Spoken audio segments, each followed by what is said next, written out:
Dans le prochain épisode de Un si grand soleil, Janet va-t-elle réussir à pardonner Becker pour son infidélité? De son côté, et Laurent continue de se rapprocher.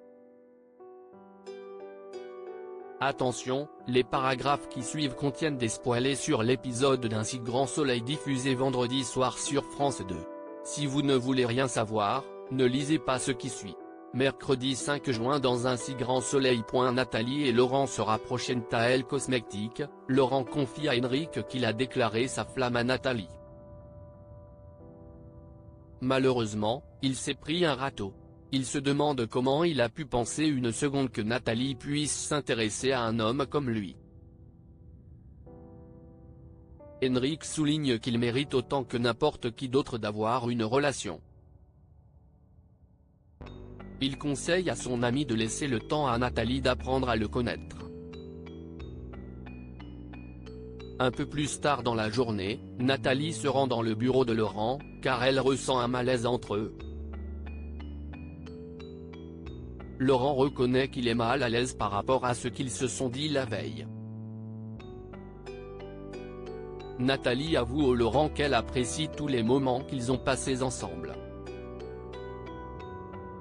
Elle trouverait dommage qu'ils arrêtent de se voir. Laurent lui avoue qu'il pense la même chose. Nathalie l'invite à dîner ce soir dans un petit restaurant. Laurent accepte avec plaisir. À la Paillote, Tom invite Emma à dîner avec lui. Emma y va ce soir. La jeune femme accepte et suggère de proposer à Nathalie de se joindre à eux. Tom trouve que c'est une bonne idée.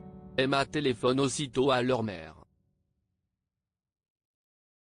Elle est en train de se promener à la marina avec Laurent.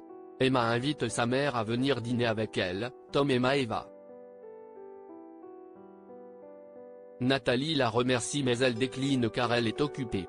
Après avoir raccroché, Emma explique à Tom que Nathalie s'est montrée très évasive. Le restaurant que Nathalie voulait essayer est malheureusement fermé. Laurent propose d'aller au casino.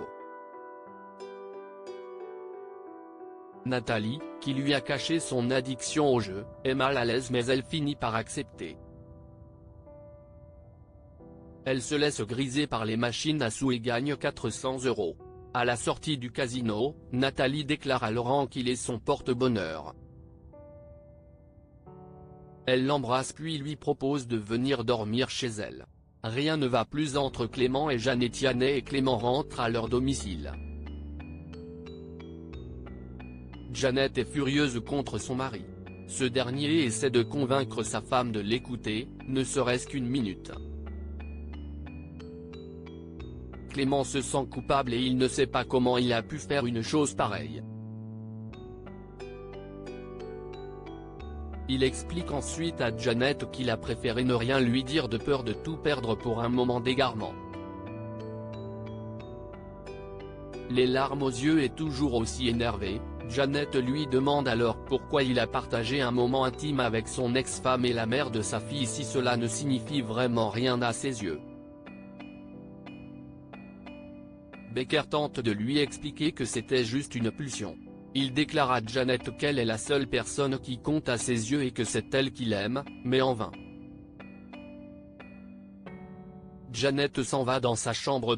Le lendemain matin, au cabinet BGL, Johanna demande à Claudine si elle a du nouveau concernant la plainte pour viol. Mais elle n'a aucune information supplémentaire. Claudine révèle à son associé qu'elle a tenté de mettre la pression sur Becker la veille au soir, mais elle y est allée un peu trop fort. Johanna reconnaît qu'elle a elle aussi du mal à dissimuler son agacement envers Yann. Au commissariat, Élise travaille sur les écoutes de Baptiste Joussan. Elle le trouve odieux et condescendant. Elle veut tout faire pour le coincer avec l'aide de Yann. Cependant il n'a pas révélé quoi que ce soit qui puisse leur être utile. Yann espère que tout cela va porter ses fruits car cela fait 2 jours que Johanna lui fait la tête, convaincue que la police ne fait rien. Il a du mal à lui mentir. Quelques minutes plus tard, Liane fait le point sur l'enquête à Becker et Michel Picard. Il leur parle de son entretien avec un ancien employé de Joussan. Il lui a confié qu'il était toujours en contact avec un employé de la société et que ce dernier a surpris une violente dispute entre lui et Camille Grignac dans la semaine qui a précédé le viol présumé. Le procureur pense qu'il faut interroger ce témoin sans tarder. De son côté, Claudine informe Camille que la police a refusé sa demande de confrontation. La jeune femme est consternée et dépitée. L'avocate assure à Camille que sa parole sera entendue et lui demande de lui faire confiance. À la fin de la journée, Clément attend Jeannette devant l'hôpital lorsqu'il reçoit un appel d'Alain qui lui demande comment s'est passée leur soirée au restaurant. Clément lui confie que Jeannette a découvert qu'il l'avait trompée avec Claudine. Elle l'a très mal pris. Alain se veut rassurant. Il est certain qu'elle finira par lui pardonner.